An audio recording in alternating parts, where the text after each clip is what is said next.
কাগজ cut cut घुड़ी बनाकर उड़ाता है समाई, कागज कट कट घुड़ी बनाकर उड़ाता है समाई, क्या करेंगा रश्मि मौलार हातिमी। ছোট বাচ্চাদের একটা দৃষ্টান্ত দিয়েছেন কবি। কবি তো কবিদের ভাব ভাষা, এদের এই লালিত্য, এদের এটা অন্যরকম। কবি বলতেছেন বাচ্চারা যেমন কাগজ কেটে কেটে ঘুড়ি বানায়, ছোট ছোট বাচ্চারা দেখেন না বিকাল বেলা আপনার ইসের মৌসুমে ওরা ঘুড়ি উড়ায় আকাশে বাতাসে, ঘুড়ি যখন নাটাই ছাড়তে থাকে ঘুড়ি উপরে উঠতে থাকে, আর ঘুড়ি মনে মনে ভাবে আমি তো বড়, আমি তো বড়, আমার কে আর ধরতে পায়, কেউ ধরতে পারে। এরপরে কেয়া করেঙ্গা রশ্মি মৌলার হাতিমি, সূর্য যখন অস্তমিত হয়ে যায়, সন্তানটার বাসায় ফেরার যখন সময় হয়ে যায়, অমনি করে রশি ধরে টান মারে আর মালিকের হাতে এসে পড়তে হয়, ঠিক না? ধরে না ধরে না, ধরলে ইন্না বাতশা রাব্বিকা লাশাদীদ, আল্লাহর পাকড়াও বড় কঠিন হয়। দুনিয়ার লোকেরা বোঝে, ক্ষমতায় বসলে মনে করে সবাই খালি স্ক্রুপটা খালি টাইট দিতে থাকে, মনে করে যে জীবনে যাই ক্ষমতাই এই যে পাইছি, এই বাংলাদেশে এ পর্যন্ত যারা এসছে সবাই টাইট দিতে চাইছে, ঠিক না? যারা যত বড় দরবেশ বাবা যাই কর না কেন, এখন দরবেশ হইল, কত বড় যে দরবেশ আপনারা ছিলেন তা জাতি ভালো করে জানে, ঠিক না ভাইরা? আমার অত দরবেশ কেউ সাইজেন না। তবে হাত যদি কোরআন আর সুন্নাহকে সামনে রেখে, ইসলামকে সামনে রেখে জাতিকে গঠনের যদি সিদ্ধান্ত নেন, তাহলে আমরাও আপনাদের সাথেই আছি, ঠিক না?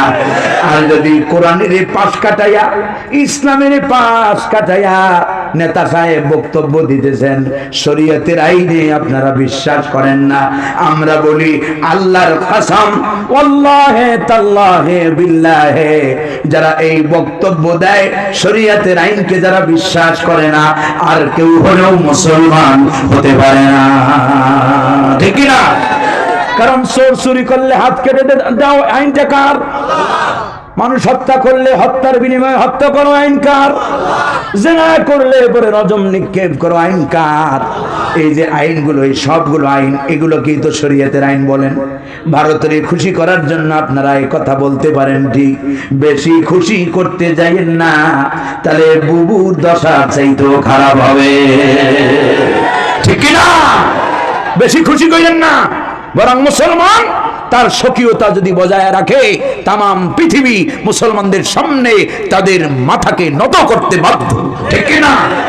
আর মুসলমান যদি নিজে নিজের পরিচয় ভুলে যায়, বাতিলের সাথে মিশে যায়, তখন আরো মুসলমান থাকতে পারে। রাগ করলেন আপনারা? খারাপ লাগতেছে আপনাদের? ভাইরা আমার, আমি কি কোরআনের বাইরে যেয়ে বলছি? সব কোরআন। কোরআন কোনটা যাবেন? রাসূলুল্লাহর রাজনীতি আপনার মজা লাগে না? আপনি মিয়া সাহেব, আপনি মুসলমানও হইতে পারেন নাই। আপনি বলেন যে রাজনীতির সাথে কোরআনের কোনো সম্পর্ক নাই, আপনি কোন দলিলে বলেন কোরআন শরীফে রাজনীতি নাই? আপনার এই নীতি কে শিখাইল? আপনি বলতে পারেন যে আমরা যে নীতি করি, যে রাজনীতি করি, এইটা নাই, কারণ আপনার রাজনীতির অর্থ হলো জনগণের ধোঁকা দিয়া বোকা বানায়া বেগম পাড়া বানানো। আপনার রাজনীতির অর্থ হলো জনগণের ধোঁকা দিয়া বোকা বানায়া লাখ লাখ কোটি কোটি টাকা ব্যাংক ব্যালেন্স, সুইস ব্যাংকে, অমুক ব্যাংকে, তমুক ব্যাংকে অ্যাকাউন্টে টাকা রাখা, ঠিক না?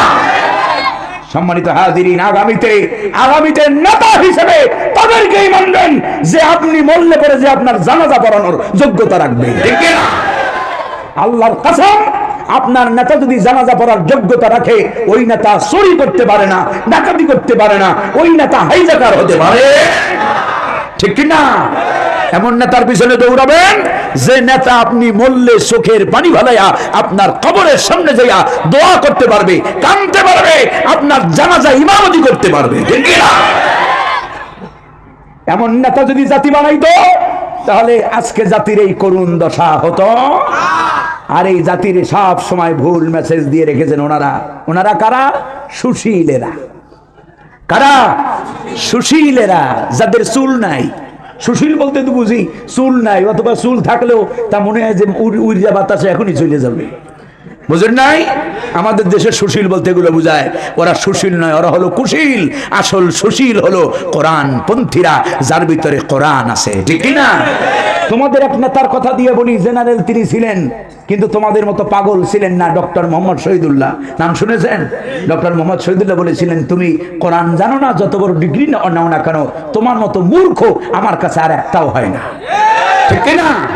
সুতরাং যে নেতারা ওযু জানবে না, গোসল জানবে না, তায়াম্মুম জানে না, আপনার স্ত্রীকে পর্দা রাখার কথা বলে না, আপনাকে দিন মানার কথা বলে না, নামাজ পড়েছেন কিনা এই খোঁজ নেয় না, ওই রকম নেতার পিছনে দৌড়ানো শুধু জায়েজ নাই, হারাম হারাম হারাম, ঠিক কি না? কিয়ামতে নেতার সাথে উঠতে হবে। মুসলমানের চিন্তা কইরা এমন নেতার পিছনে স্লোগান দাও, তুমি যার স্লোগান দাও অমুক নেতার চরিত্র ফুলের মতো পবিত্র, তার চরিত্র কদ্দুর যে ভালো, দেখো না দরবেশ বাবা, দেখো না তোমার চোখে কি বাজে না? কি সাদা দাড়ি, কি সাদা পায়জামা, কি সাদা পাঞ্জাবি, মাশাআল্লাহ, দেখলে মনে হবে ফেরেশতা ফেল, ঠিক কি না? কত বড় দরবেশ না, ধরছে ব্যাস, ধরছে। ये हाल तेरा जल है, ये हाल तेरा जल है, मकसूद तेरा मल है, क्या जब तेरा जल है लाखों को अंधा कर दिया। আল্লামা ইকবাল বলেছেন, এই যে ভান তুমি ধরছো, এটা এই যে ভণ্ডামি তুমি করতেছো, জনগণের ধোঁকা দিয়া বোকা বানায়া সব শেয়ার মার্কেটের টাকাগুলো সব লুট করেছে, ঠিক কি না? আচ্ছা বলেন তো, ওর দাড়ি কি রসুলের খুশি করার জন্য রাখছিল? ওর দাড়ি আল্লাহর খুশির জন্য। যে ব্যক্তি রসুলকে খুশি করার, আল্লাহর খুশির জন্য রসুলের সুন্নাত যে ব্যক্তি মুখে রাখে, ওর উপরে শত ঝড় ঝাপটা আসলেও ও দাড়ি কাটতে পারে। ওদের দাড়ি ছিল ব্যবসা, ঠিক কি না? কেমন ব্যবসা? নেত্রীও শেষ, দাড়িও ক্লিন সাহেব, একেবারে ঠাকুরদা। যখন ধরতে গেছে তখন ওরে চেনে নাই, ওরা তো দুনিয়ার বন্ধুত্ব দেখ, কেমন বন্ধুত্ব দেখে না ভাইরা আমার। এই জন্য ইসলামী রাজনীতি করবেন, যেটা ভালো মনে হয় সেই দল করেন, ইসলাম ছাড়া অন্য কারো পিছনে দৌড়াবেন না, কারণ ওই নেতারা আপনাদের এই দুনিয়াতেই বিপদে পড়লে আপনাদের চেনে না। বাস্তব প্রমাণ সালমান আর আনিস, দেখেন না, আনিসুর রহমানের ধৈর্য নিয়ে যেতেছে, কারণ তারা তো আগে থেকেই কিনেন, সে এই জন্য চিনতে সমস্যা হয় নাই। আর সালমান সাহেবের চিনতে ছিল না, তখন কোর্টগারের আনিসুর রহমান ডাইকে বলতে, বেটা আমারে ধরিস কেন, ও তো সালমান রহমান, ওরে ধর। মনে হলো কিয়ামত, হাসেন না হাসেন না, মনে হলো কিয়ামত দুনিয়াতেই শুরু হয়ে গেছে। ইয়াউমা ইয়াফিরুল মারউ মিন আখি, ভাই ভাই থেকে পালাইবে। এখন দেখেন না, নেতা থেকে পালায়। ভাইরা আমার, এই জন্য সতর্ক থাকতে হবে, কোরআনের পথে আসতে হবে ইনশাআল্লাহ। ভূমিকার কথা এই আমি আপনাদের অল্প সময়ের ভিতরে পকেটে ঢুকাই দিতে চাই। ভূমিকার 3 কথা, আসুন কোরআন পড়ি, কোরআন বুঝি, কোরআন প্রতিষ্ঠার জন্য জান প্রাণ উৎসর্গ করে আল্লাহর দ্বীন কায়েমের জন্য কাজ করি ইনশাআল্লাহ, ঠিক কি না? কারা কারা রাজি আছেন হাতটা দেখতে চাই। লিল্লাহি তাকবীর, লিল্লাহি তাকবীর। আল্লাহ কবুল করেন বলি আমিন। হাত হুশের ঠেলায় জাগাইলেন না জোশের ঠেলায়, সেটা প্রমাণ হবে ব্যালটে।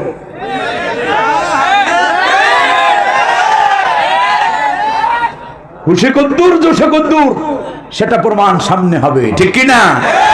পীর সাহেবের মুরিদের অভাব নাই মাগার,